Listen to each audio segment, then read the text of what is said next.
Earlier in the hectic run-up to the start of this morning's service that I was my own walking sermon illustration. Because in the process of getting all of my notes together and the concerns list in which I had written all the additional items that needed to be added, and helping Jeanette with some microphone issues and listening to the rehearsal of our wonderful Hawaiian choir this morning, I set all of my notes down and forgot where I had put them. And so frantically, and obviously I was distracted when I did it, frantically retraced my path, and for the longest time, even making 2 routes back to my office, the main office, hadn't been able to locate where I had set them down, only to find I had somehow put them on the music stand, and they had gotten interleaved with some of the children's music this morning. It was suggested that maybe if I didn't have my notes, the sermon would be shorter. I assured the person who said that that it probably would be longer because I just ramble on, not knowing where the point I was originally planning to make. But the scriptures are partly about distraction, certainly that passage from Luke's gospel, but also about hospitality and about providing for. It is a very strong Middle Eastern tradition that when a stranger or guest came to your home, you would offer them, rest, refreshment, that they could stay overnight if they needed to on their travels, and you would provide for them. And so both in the story in Genesis and in the story in Luke, we have situations where someone has arrived. In Genesis, we know those to be sort of 3 angels, but they come in the guise of strangers, and Abraham immediately, rushes to them, bows before them, invites them to stay, refreshing themselves in the cool of the tree that provides some shade outside of his tent. But the truth of the matter is that Abraham, although he offers to bring them some water, and perhaps he did, actually has other people who can do the work for him. As you'll notice, as the story unfolds, he immediately goes to the tent and he calls to his wife Sarah and he says, we've got guests, hurry, and take 3 measures of flour and knead it and make cakes.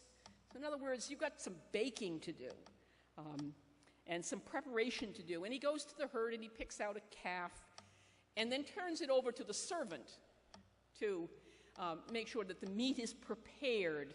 And probably, Sarah and the servants are charged with the responsibility of turning that fatted calf into a delicious meal that Abraham can set before his guests and stand and kind of watch to make sure that their cups are full and their plates are never empty until they are full, and that they are properly provided for as guests.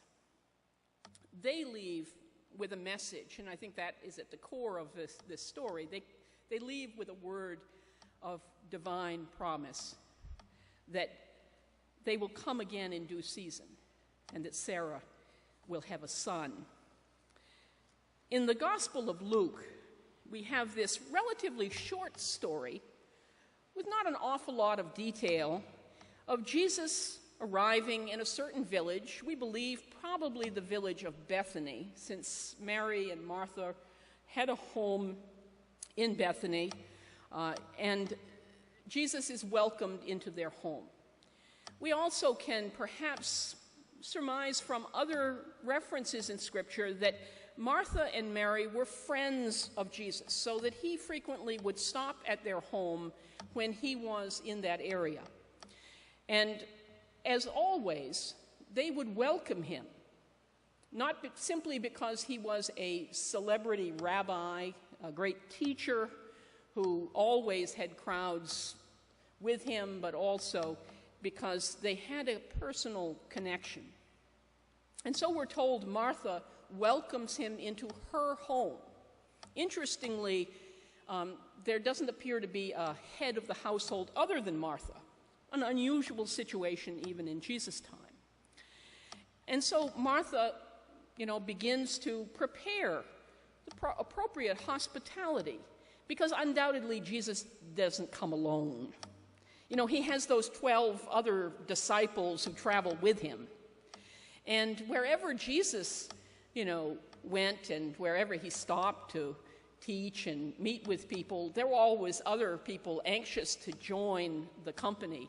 And so we can presume that there were at least, the 12 disciples and Jesus and maybe a few other neighbors who stopped in.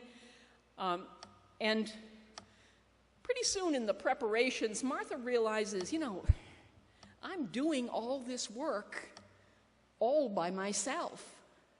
Now, it would have been obviously both rude and inappropriate to ask any of the men who were gathered that day to help. And it doesn't appear that Martha had servants, male or female, that she could call on to assist with the work or direct to do some things to help with the hospitality. And so she continues to do it, but every moment, every minute that passes, as she's doing more and more, and she looks around and her sister isn't helping, she gets annoyed, frustrated, perhaps a wee bit angry. She doesn't speak to her sister directly. She instead goes to, which may be an indicator of a relationship that she had with him, but she says to him, "Lord, do you not care that my sister has left me to do all the work by myself?" Because clearly Jesus has allowed Mary to sit with the disciples and to listen as Jesus teaches and shares his stories and message. That in itself, perhaps a scandalous thing in Jesus' time, for a woman to be allowed into that role as a kind of disciple, as a learner at the feet of a prominent rabbi.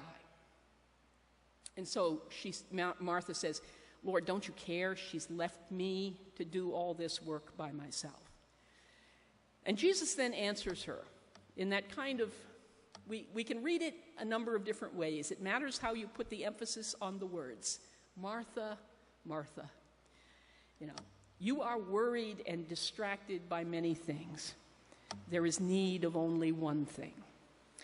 In Eugene Peterson's more contemporary translation called The Message, a paraphrase of this text, he puts it this way: "Martha, dear Martha, you're fussing far too much and getting yourself worked up over nothing. One thing is essential, and Mary has chosen it. It's the main course and won't be taken from her." So clearly Jesus is conveying a message to Martha that day that says, your frustration and distraction is taking you away from the most important thing. Mary has chosen that. She's chosen to be in my presence, to enjoy my company, to listen and hear and quiet herself and learn, and you're just running around fussing over the details.